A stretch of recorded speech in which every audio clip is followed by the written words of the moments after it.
Hey guys, welcome back to an episode of 0 to 60, and today we've had just all win. It's good news today. We started off heading down to Gresham Performance in Brisbane. It's our new favourite place to hang out on a Saturday.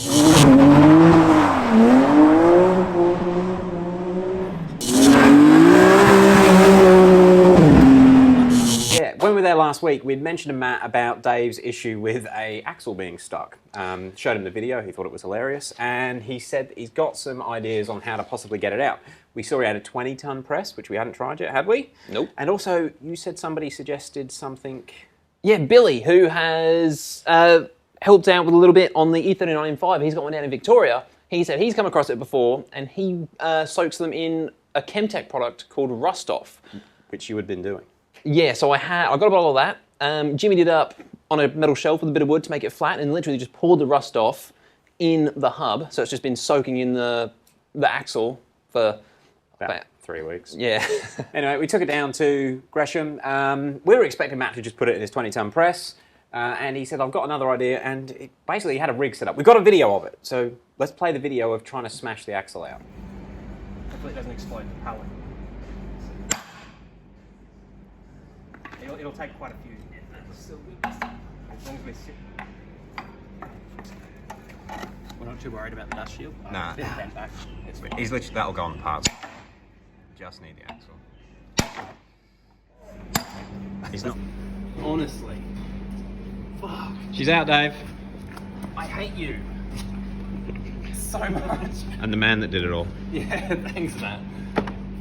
And that's where we are today. We now have an axle separate from the hub. So I'm stoked. That means I get my drive 540 back and my daily car, which is fantastic news. It's nearly a month you've gone without being able to drive your V8 BMW. Just what started as a quick wheel bearing change. And it's funny because Matt, he said he's seen it before, not just with the E39s, but E30s and lots of other Beamers as well. They are just notorious for it. So that's how we knew how to jimmy up the pallet like that, with wedging it in certain areas.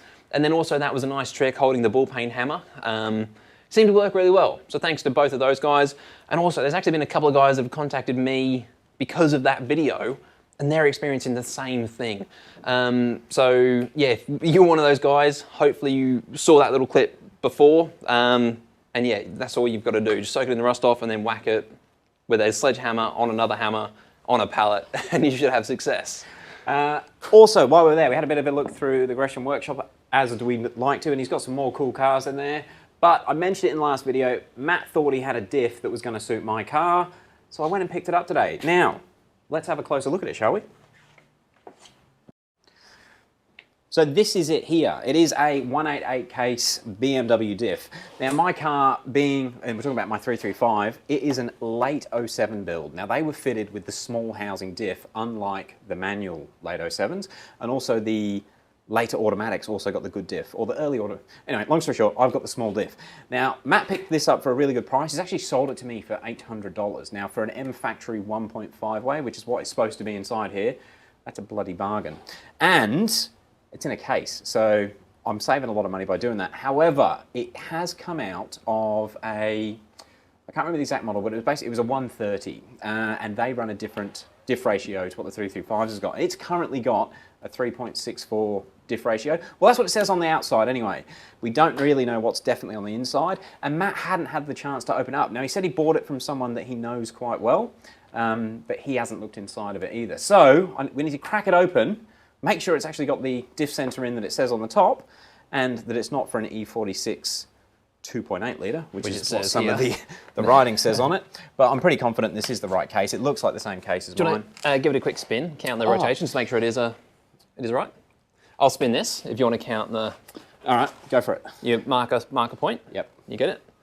Okay, so we've got 1. Yep. 2. Yep.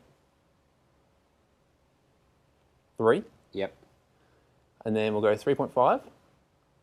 And then this is a 3.64. Yep. So I'll go 0.64. Yeah. That's what it is. That's spot on? It's pretty much spot on. That is where we started. So it is a 3.64. The other thing actually I might just do, now we did work out that it has got an LSD in it for sure. When I first saw it on the table, I turned one axle outlet. If you hold that there, the other one spins the other way. So I was like, ugh. is it definitely an LSD? But the way that the 1.5 works, if you put any tension on it from the input, you can't, it becomes much harder. I cannot go against it the other way.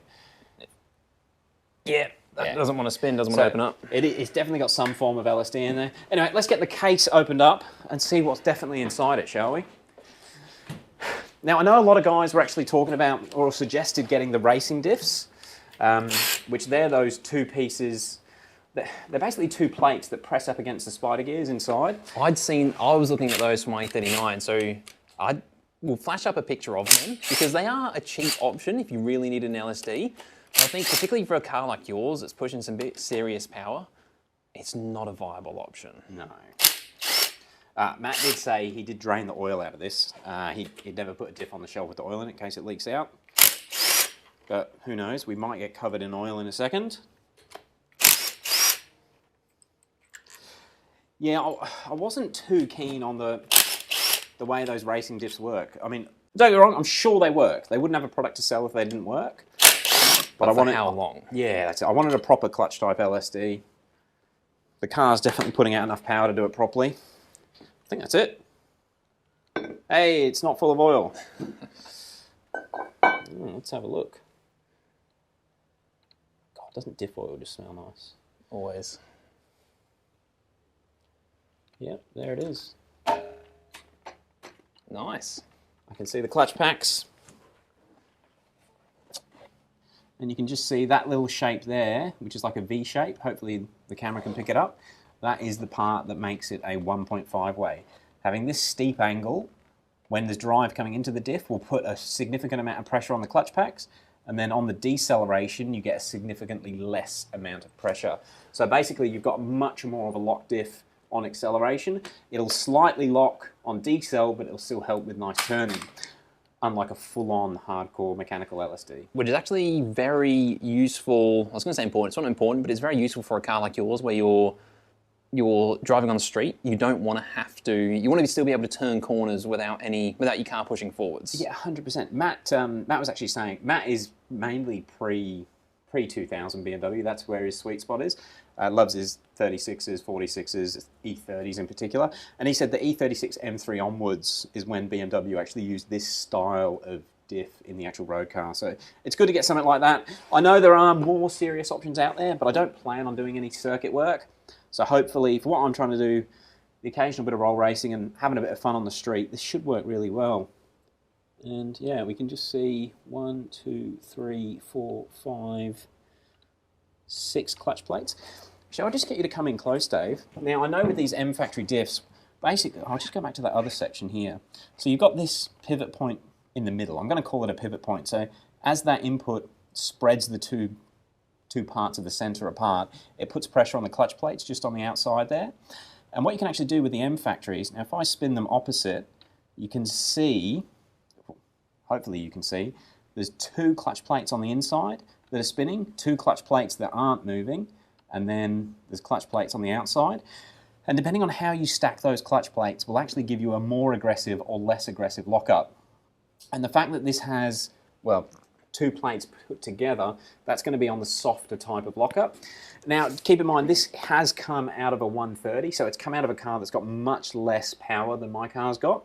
And just depending on how it works, we may be able to actually take it apart and then restack those plates. Restack those clutch plates. So there's more contact area on the clutch surface to give it more of a lock.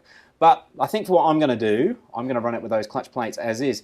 However, my car, these are actually, is it taller gears? What's yours? A 3? I've got 3.45, I think. And this is the 3.6. Yeah, so if I run these in my car, it's actually going to increase the engine RPM. So if my car was a low power vehicle, it would work better with these gears in it than what it's got. But I actually need to go the other way. I'm spinning up too easy in first, second, and third. If I didn't have so much traction issues already, or the ability to just spin the tyres at 150 k's an hour, I'd probably be more tempted to just bolt this in the car and give it a go.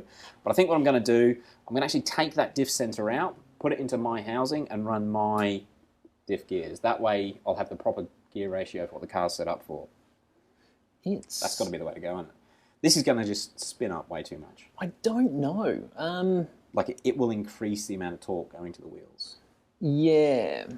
And I need to go the other way. I need to reduce the torque. Mm. It may help with initial acceleration a little bit, but the fact I'm spinning in third gear. Already. Yeah. Yeah, I'm going to swap the gears. Actually, what do you guys think? Do you guys think I should give it a crack with the 3.64 gears? Or do you think I should not even bother and just put my gear set on that diff sensor and go that way? Like, as it's there ready to go, I'm tempted to try it and then try it from a dig, 0 to 100, a 60 to 120, and a 1 to 2, and see what happens across at all 3 different speed levels. My biggest concern is I don't want to have to shift into 5th gear on the 100 to 200. And I'm worried that this might mean I need to shift into 5th. Very, very possible.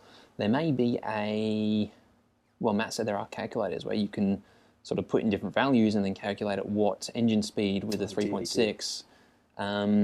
Do some digging to try and work that out to see if you will be able to hit 200 in 4th. Yeah, that might be worth doing. And we'll see how we go. I actually like some people's inputs on people that have played with diff gears. There's not a lot of information online about different diff gears in high power 335s. All right, look, I think that's probably going to be enough info for this. So we've had a good day. I have got an M-Factory diff with the clutch packs. That's as good as I should ever need, and it's definitely going to be tunable to do whatever I need to do with it. You've got an axle that's now separate from a hub. Hell yes. So that means we've actually got some work to do. My coilover video, actually, you know what? I think the next video, let's get your daily driver working again. Sounds good to me. So tomorrow's video, we're going to get Dave's axle back in his 540 drive car, and then the video after that, we're going to start work on the coilovers for the 335. Hell yeah.